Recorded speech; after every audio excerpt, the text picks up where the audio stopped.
Shoot us a back, bitch! Ah!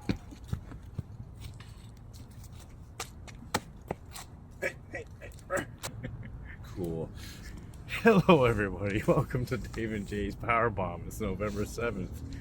We do not endorse what Davey was doing, but we just watched AEW's pay-per-view event, Full Gear. And you know what? We had a great start off. What kind of human dumpster fire did Kenny Omega have to fight today? A drunk one named Hangman Adam Page. What a... You know, fuck. I'm so glad this finally was coming to a close because... It's been a long time, but it's been good, and this was a great match. The two of these guys put on a phenomenal performance. This is the finals of the AEW Eliminator Tournament Finals, and I have to do Kenny Omega squats. Got to do his Hindu squats. Yeah. So I mean, this was a great match. It started real upbeat, and it kept going. Everyone hit like all their classic maneuvers and everything. They were kicking out, and it was like big nail biter. Kenny. and they put it all on the line. And what happened near the end, Kenny Omega, he was going for his finishing move, the one-winged angel. It seemed kind of loose, so he didn't have like really a tight grip on it. I thought that Hangman was just going to slip out of that shit, but he nailed the one-winged angel. 1, 2, 3. It's going to be Kenny Omega versus whoever won the championship match tonight at a date to be determined. All right. Woo! For Kenny. Yeah, we love Kenny. Kenny's great. I mean, Kenny's got to be the next champ, right? We don't know who the other champ is yet, but we'll find out later. So then we have a favorite of both Jay and I's, John, number 4, Silver, going up against Orange Cassidy. And this is a great match. John Silver, a lot of energy. They said that he's really breaking away and becoming a standout member of the Dark Order, which I agree. He's got tons of charisma. Yeah. He's just comically entertaining. Yeah, and he's got strength for days. I mean, he hit Orange Cassidy with a one-armed gorilla press, yeah, which is pretty crazy. Like they both went back and forth, and it was a phenomenal match. At the end, though, what happened in a tribute to Brody Lee, John Silver went for that discus clothesline, which Orange Cassidy was able to reverse into the Orange Punch, followed by the Beach Break move, and Orange Cassidy was able to sneak away with a big win against the Dark Order. But we can't forget about John Silver's doing that super spinny. Yeah, that's right. That was awesome, It man. was like a version of Wardlow's F10, except he had it inverted, and yeah, he's spinning, and then the Orange Cassidy just went spinning. Like, yeah, that was pretty cool. I thought it was over after that, man, but yeah, as you said, Orange Cassidy won. that should have been John Silver's finishing move. Like, and he can pull that against anybody because like he's like 5'7", but he's so like strong. Like, he can low center of gravity. He can pick these guys up, make them his man bitches. All right, and then what do we got here? Yes. So we have the TNT Championship match. Darby Allin is challenging Cody Rhodes, who is our current TNT champion. And you know my feelings about Cody. I'm going for this one. And oh shit, fuck this guy. I'm sad, but I'm ready to wrestle Cody tonight.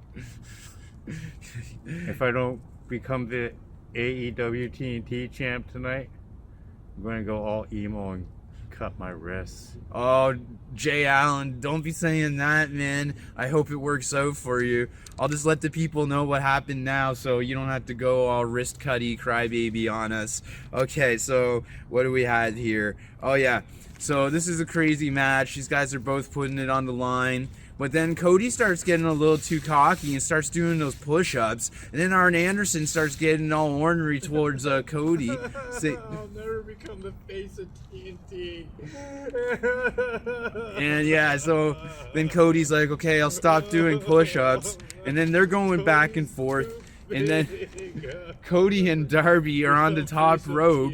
And Cody nails the big-time crossroads off the top rope Darby gets. KJ Allin, compose yourself. Can't get back to camera. That's what was making Jay Allin cry. He took the crossroads off the top rope, and then, but then Jay Allin was able to not get pinned because like he was able to roll, and his arm or leg was underneath the bottom rope, so he barely escaped that one. But then we have a series of quick roll-ups, and it's like, oh my god, like who's pinning who, da-da-da, and at the end of the day, Darby remains on top, and we have a new TNT championship, guys. Champion. There's a new face for TNT Network. More like half a face. You should be more happy, Jay Allin. You just won the TNT championship. I'm going to turn all red and cry a little bit. Well, you might, because what happened after that was a Team Taz had to come out and spoil the moment. It looked like they kidnapped Darby Allin. Cody was thrown through the Full Gear spotlight, and they tried to break Darby Allin's arm with that busted car door. Darby Allin threw the skateboard through the front I'm going windshield. to show you on the doll where Taz touched me. Oh, just don't show him on the doll where I can't say that out loud. But Where the sunny kiss don't shine. So then he was saved by Will Hobbs, and then he's all like on the passed out in the hood of the car, and the skateboard has the face of TNT written on it, and it's through the front windshield. It would make a great screen cap for those geniuses, Dave and Jay's Powerbomb. I don't know if that's going to make the cover of Dave and Jay's Powerbomb this week. Phenomenal showing by both superior athletes, don't get me wrong, but this is a great pay-per-view, folks, and we're just getting started. If it doesn't make the cover, I'm going to slip my wrist and threaten to leave you like your ex-girlfriend, Dave. Don't even mention that on camera, man. All right, on with the show. So, I gotta go shine my belt. Oh my god. Okay. Alright. Get it together. Alright. So then we got a women's championship match. AEW women's championship match. Hikaru Shida, our current AEW women's champion, going up against the native beast, Nyla Rose. Her manager is Vickie Guerrero. And this match, I don't know. I mean, there's good women's wrestlers out there, and I mean these two are alright, but this is like a pay-per-view. Like this, they didn't like really.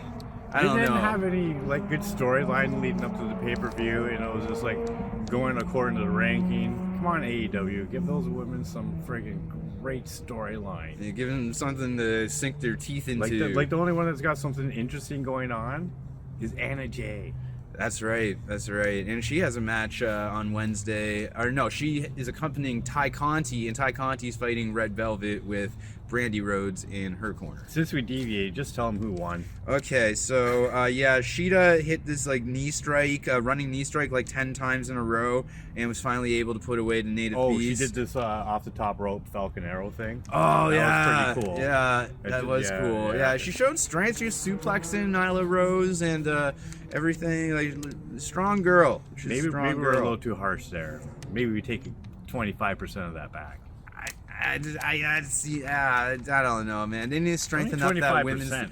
I'm all for women's wrestling, absolutely. Like sometimes the women put on better matches than the men, but there's better women's wrestlers out there. Yeah, we have called the women's matches match of the night before. Yeah, I can't. It's probably one of the Brit matches. So and Chris Statlander. So then Nyla Rose loses, and then Vickie Guerrero gets into the ring, and she's all berating Nyla and yelling and screaming at her, and then she slaps her in the face. And I'm like, holy shit! Like Nyla Rose is gonna go face and turn on Vickie Guerrero, but no, she took it like a sub. She just like followed Vickie out of the ring. That was weird because you know she's native, and then there's a Mexican slapping her. I'm like, why are you guys slapping each other? You're both like, you know, the same color. I don't know, Jay. I don't know. And then so what do we got after that? Oh yeah, big match. It's hard to call this the match of the night or the match that followed this match, which is a tough job because this match was sick. This is our AEW Tag Team Championship match. We got those FTR scumbags going up against everyone's heroes, the best tag team on the planet, the Young Bucks.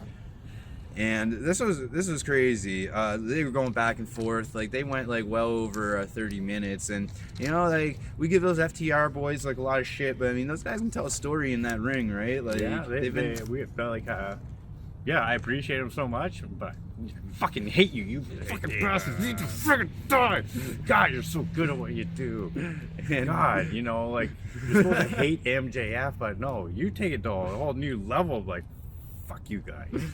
And Tully was banned from ringside, as he should. He was always getting involved. He's gotten involved in all their matches, but they've been defending it. They had those Brush of Greatness matches. They've wrestled probably more this year than the Bucks have.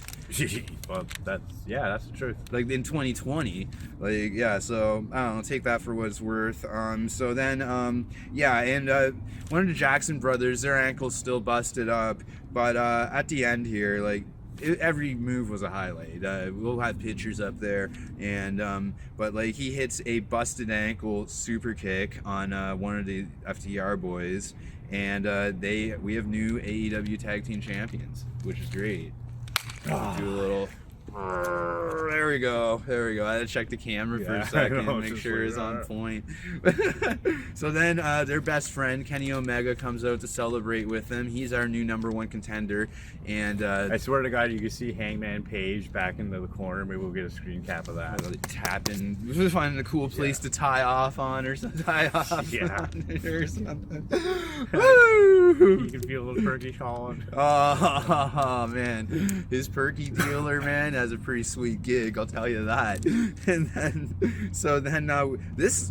see, it's hard to tell. Like, this could be the match of the night as well. Like, this match is pretty fucking awesome. Like, me and Jay were like, who's gonna follow this great tag team match? Young Bucks winning, but then we have our deletion match at the Hardy compound, Spanish God Sammy Guevara versus Matt Hardy, and this match was fucking crazy. No, man, I was like, I wasn't sure what to expect, and next thing you know, you see Sammy driving in through the golf cart, Hardy compound gates, and the Spanish golf cart, and then the drone meets him and does the Supreme Leader Snoke hologram. It's like twice the size of Sammy. Going all dark side. Yeah, so they get in there, and this was nuts. It was filmed in that cinematic style. It was on the compound. Yeah, so they're like going crazy through the compound, beating each other up in this forest area and like suplexing each other on the ground and stuff. And then Santana Ortiz come on to help out Sammy because they're inner circle for life. And it was awesome. And then the Private Party boys show up. I guess Matt already had like a walkie-talkie in his pocket the whole time. In the beginning, like, be ready to show up just in case. Yeah, and then they're in the car and they got matching jumpsuits on. They're like, all right, let's roll. And they show up to help out Matt Hardy because it turns into a 3-on-1. Oh my God! And who else showed up? No, we won't say anything about that yet because then. There was a giant Roman candle fight. They had these like $250 giant Roman candles, and they're like have them in their hands and they're firing it at each other. Like it was like storming the beaches of Normandy or something. Like every surviving World War II veteran who watched this match tonight was having some severe flashback syndromes going on right now. Like it's crazy, man. That was totally awesome. It was. I never seen anything like that in my entire history of watching professional wrestling. It was something else. And then, so yeah, tell him who showed up. God, I couldn't believe it. I was like, I haven't watched other company wrestling in ages, and like he was one of the last few people that showed up. It was Gangrel. I was like, what the fuck, man? Gangrel. He hasn't aged at all. He truly is a vampire, man. Yeah.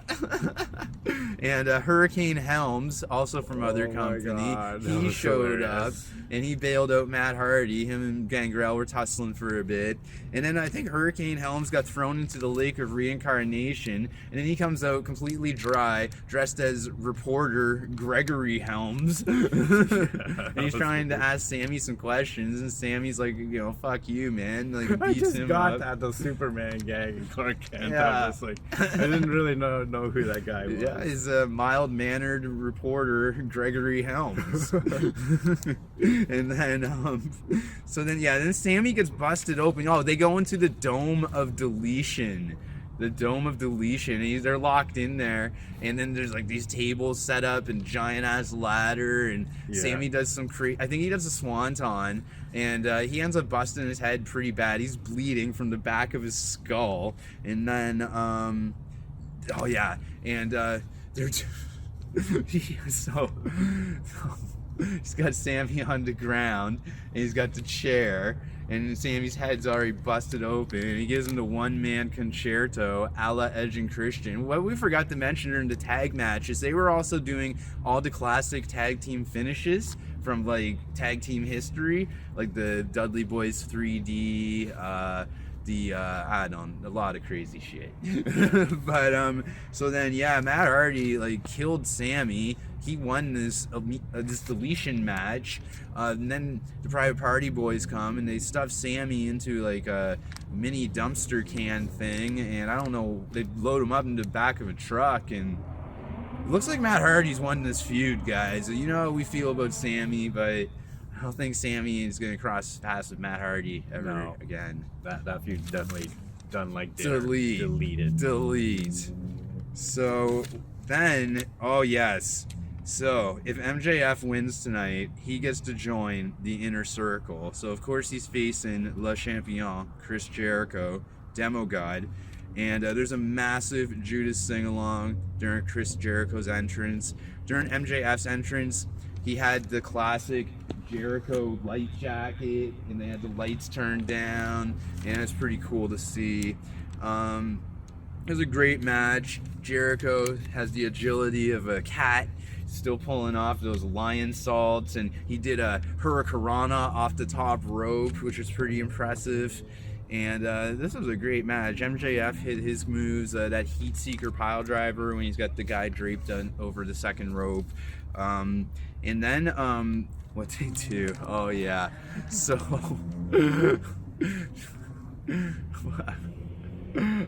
you tell him what happened. Okay, so MJF calls out Wardlow to get the yeah.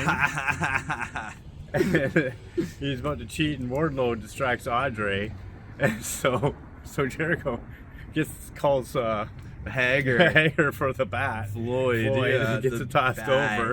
And he's about to smoke MJF, and then MJF just goes flops on the ground, falls over of his own volition, and he gets caught by and next thing you know, because he's holding a baseball bat, looks like he just dummies somebody. Andre catches Jericho with a bat. What's going on here? And Turn my back for 1 second. And then all of a sudden the MJF rolls Chris Jericho, Y2J, Le Champion, Le Demo God, the million viewer fucking motherfucker.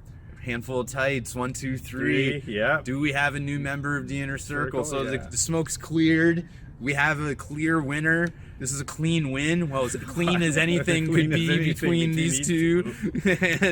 And yeah, MJF and Wardlow both get to join out of Le Champion's mouth himself, and there's a handshake and a hug, and it seems reciprocal. We have the most powerful faction in AEW, in professional wrestling today. 7 men. We got it's a crazy power faction. They're more powerful than the Dark Order. Story number 3.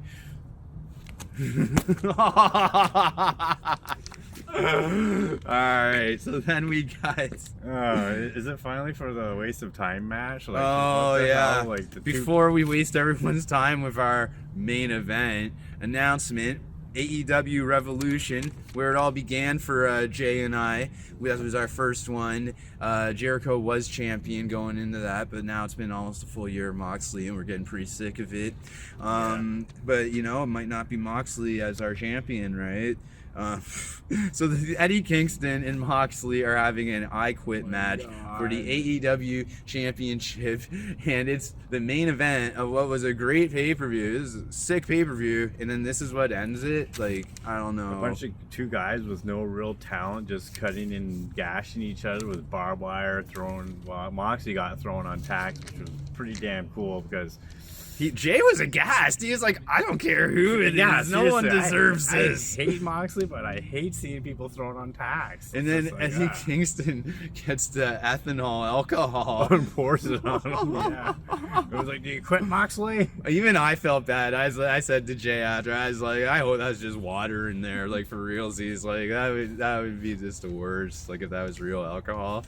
Yeah. So both men are bleeding from their mouths and their foreheads from this match. Kicking each other in the nuts and shit. Yeah, eventually, was it It's like Eddie Kingston. we both know we have no in-ring fucking prowess whatsoever, but we have. Thanks for spilling the beans about those guys. Yeah, like no one knew, right? But we have dull pain nerve receptors, so we're just gonna slam each other into tacks and barbed wire and God knows what to make up for our lack of experience. And who won? Not the audience. It was John Moxley. He wrapped his forearm up with barbed wire, I He believe. did the bulldog choke, Yeah. and Eddie's like, I quit. And then he had a hissy fit at the end, and they walked off. Yeah, and- Moxley. I said, Moxley, don't do it, man. Just leave this piece of shit on the ground. Moxley tried to help him up, and yeah, male support group, hissy fit. Yeah. Kingston did do it alone. It looked like he mugged the Green Power Ranger along the way and stole his outfit. And then ate all the snacks. Oh, and maybe the arm of the Green Power Ranger. Like, buddy, do a sit-up or two. You're on live television, you piece of shit. This is David J's powerbomb. We're out of here. Fuck Moxley.